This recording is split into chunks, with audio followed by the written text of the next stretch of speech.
Bonjour chers frères et sœurs en Christ. Bonjour frères et sœurs croyants en Dieu. Je veux lever une sorte d'équivoque à propos de certaines personnes qui sur les réseaux sociaux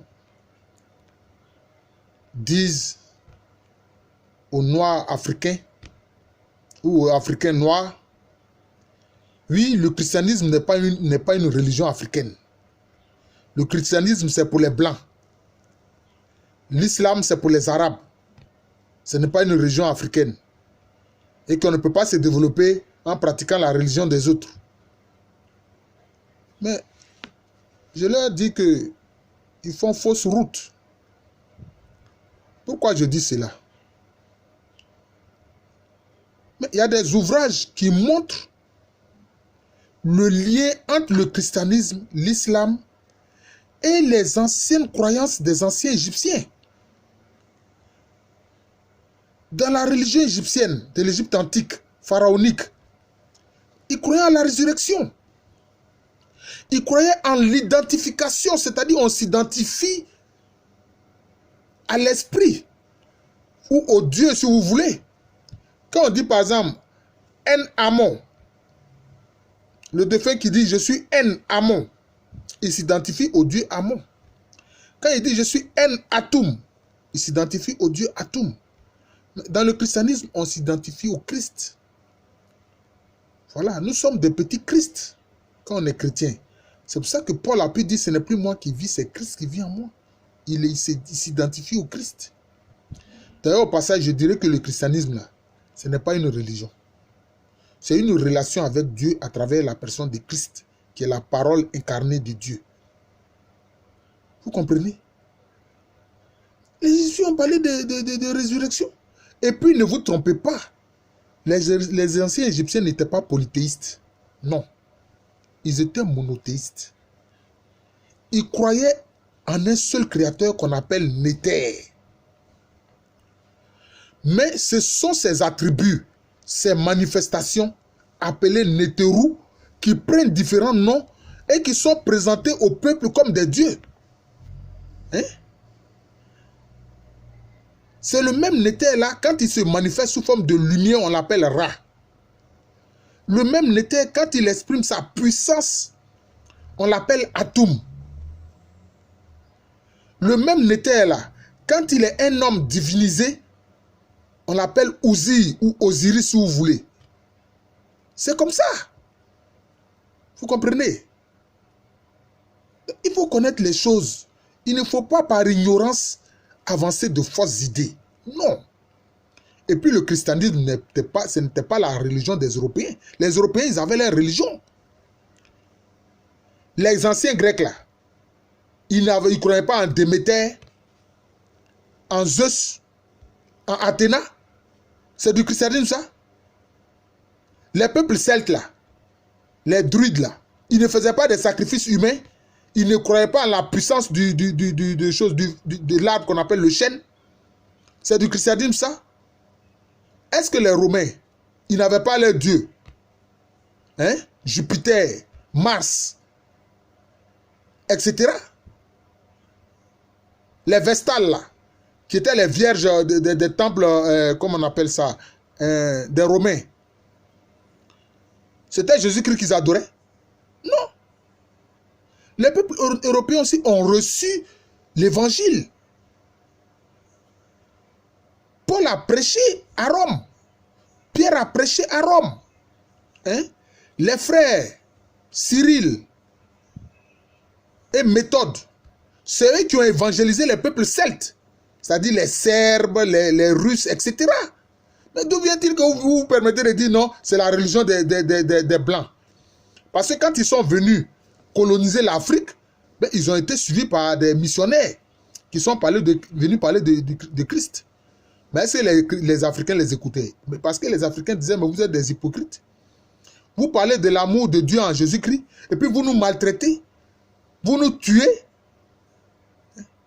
vous nous humiliez chaque jour, et puis vous nous parlez de l'amour de Dieu, mais vous êtes des hypocrites. C'est pour ça que sur toute la côte, notamment en Côte d'Ivoire actuelle, etc., mais quand les pères blancs sont venus, et même en partie aussi au Ghana, dans la région d'Axim, quand les pères blancs sont venus parler du Christ, mais les populations ne les écoutaient pas. Il a fallu la prédication du prophète William Wadé Harris. Quand il est venu parler de Jésus-Christ, lui qui était un homme noir, originaire du Libéria actuel, et qui est même de l'ethnie Kroumen, c'est là que les populations massivement sur la côte se sont converties à Christ. Et il leur avait dit fréquenter les églises qui sont là, c'est-à-dire l'église wesleyenne qui est devenue par la suite l'église méthodiste unie, et puis l'église catholique. C'est comme ça. Il faut connaître l'histoire avant de dire des choses qui ne sont pas vraies. Hein? Ne dites pas que c'était la religion des Blancs, non. Les Éthiopiens, hein? La religion orthodoxe éthiopienne, est-ce que ce sont les Blancs qui sont venus leur parler de Christ? Et ils ont été convertis depuis l'aube du christianisme. Vous voyez? Depuis l'aube du christianisme, ils ont été convertis à Christ. C'est pour ça que le christianisme éthiopien a sa particularité. Les apôtres de Jésus, là, c'était des Européens. Pierre, c'était un Européen. Paul, c'était un Européen. Jacques et Jean, c'était des Européens. Les fils de Zébédée, là, c'était des Européens. Non. Quand on ne connaît pas l'histoire, on dit des fausses choses. C'est pour ça que je vous dis, intéressez-vous à l'histoire. Vous direz moins de bêtises. Parce que l'histoire oblige à dire la vérité. Voilà. C'est ce que je voulais dire ce matin.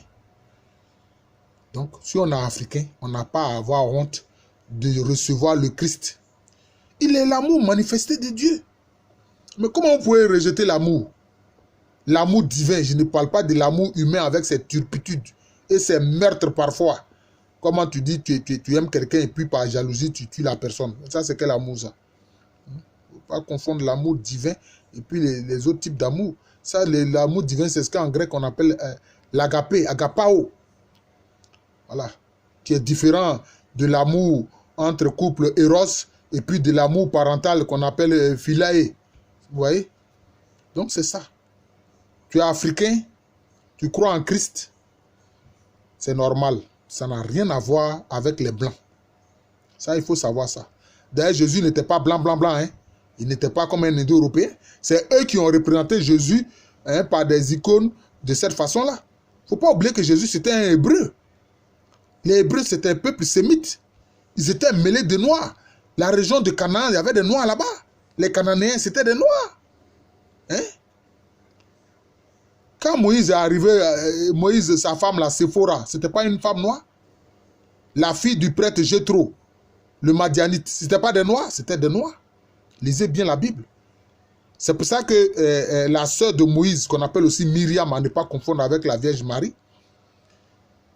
n'aimait pas Séphora et elle a eu la lèpre. Il a fallu que Moïse prie pour elle, demande, intercède auprès de Dieu pour que la lèpre quitte Myriam, qui n'aimait pas du tout Séphora, simplement parce que Séphora était noire.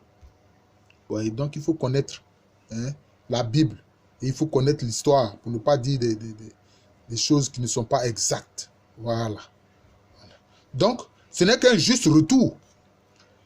Le christianisme et l'islam, là, ce n'est qu'un juste retour. C'est parti de la foi qu'avaient d'abord même les anciens Égyptiens. Voilà. Eux aussi, ils étaient monothéistes en fait. Ils croyaient en Éther. Maintenant, c'est souvent ces attributs et ces manifestations qui étaient présentés faussement comme des dieux. Ces attributs et ces manifestations qu'on appelle les nétérous. Voilà. Ça a été là un peu l'erreur. Voilà. Mais malheureusement, les prêtres des temples n'ont pas suffisamment expliqué ça au peuple pour dire que c'est le même être divin, l'unique être divin Néther. Voilà. C'est de ça qu'il s'agit. Voilà. Donc, en réalité, les anciens Égyptiens n'étaient pas des polythéistes. D'ailleurs, on a vu notamment Akhenaton, pour ne pas dire Akhenati, vouloir instaurer formellement un monothéisme, mais qui se concentrait surtout sur le disque solaire, Ati. Et ça, les prêtres d'Amon et les prêtres de Ra se sont rebellés après sa gouvernance, ou après son règne. Voilà. Je vous remercie. Je suis le frère Jean de l'amour de Jésus, à l'état civil, professeur Alou Kwame René. Merci encore et que la paix de Christ soit en chacun de vous. Amen. Merci et à bientôt.